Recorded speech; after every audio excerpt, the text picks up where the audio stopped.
Diabetes ಅಂದರೆ ಮಧುಮೇಹ ಅಂತ ಅಂತೀವಿ ನಾವು ಕನ್ನಡದಲ್ಲಿ. ಸೊ ಒಂದು ಲೋಕಲ್ ಲ್ಯಾಂಗ್ವೇಜಲ್ಲಿ ತೆಗೆದುಕೊಂಡ್ರೆ ಸಕ್ಕರೆ ಕಾಯಿಲೆ ಅಂತಾರೆ. ಇದೆಲ್ಲ ಒಂಥರ ಸುಮಾರು ಜನಕ್ಕೆ ಮಿಸ್ಲೀಡಿಂಗ್ ಕೂಡ ಹೌದು. ಯಾಕೆಂದರೆ ಎಷ್ಟೋ ಜನ ನನಗೆ ಸಕ್ಕರೆ ಕಾಯಿಲೆ ಇದೆ ಅಂತೇಳಿ ಬೆಲ್ಲ ತಿನ್ನೋದಕ್ಕೆ ಸ್ಟಾರ್ಟ್ ಮಾಡ್ತಾರೆ.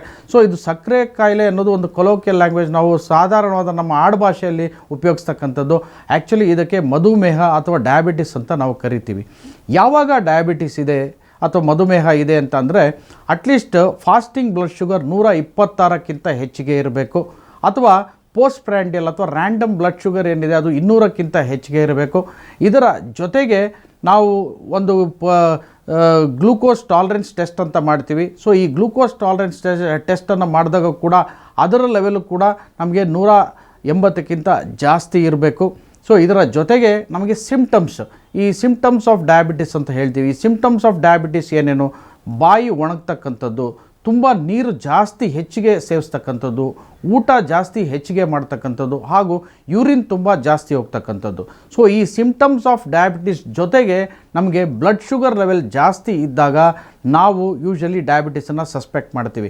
ಇದರ ಜೊತೆಗೆ HbA1c ಅಂತ ಹೇಳ್ತೀವಿ. ಅಂದರೆ ಲಾಸ್ಟ್ 3 ತಿಂಗಳ ಆ್ಯಾವ್ರೇಜ್ ಏನಿದೆ ಶುಗರ್ದು, ಸೊ ಅದರ HbA1c 6.5ಕ್ಕಿಂತ ಹೆಚ್ಚಿಗೆ ಇದ್ದರೆ ನಾವು ಆಗ ಡಯಾಬಿಟಿಸ್ ಇದೆ ಅಂತ ಕನ್ಸಿಡರ್ ಮಾಡಬೇಕಾಗುತ್ತೆ. ಇದು ನಮಗೆ ಅಮೇರಿಕನ್ ಡಯಾಬಿಟಿಸ್ ಅಸೋಸಿಯೇಷನ್ ಅವರಿಂದ ನಮಗೆ ಈ ಗೈಡ್ಲೈನ್ಸನ್ನು ಕೊಡಲಾಗಿದೆ. ಸೊ ಇದರಲ್ಲಿ ಯಾವುದೇ ಒಂದು ನಮಗೆ ಕ್ಲಿನಿಕಲಿ ಪ್ಲಸ್ ಅಥವಾ ಲ್ಯಾಬ್ ಟೆಸ್ಟ್ಗಳ ಮೂಲಕ ನಮಗೆ ಶುಗರ್ ಲೆವೆಲ್ಸ್ ಜಾಸ್ತಿ ಬಂದಿದೆ ಅಥವಾ ಡಯಾಬಿಟಿಸ್ ಸಿಂಪ್ಟಮ್ಸ್ ಇದೆ ಅಂದಾಗ ನಾವು ಡಯಾಬಿಟಿಸ್ ಇದೆ ಅಂತ ಹೇಳಲಾಗುತ್ತೆ.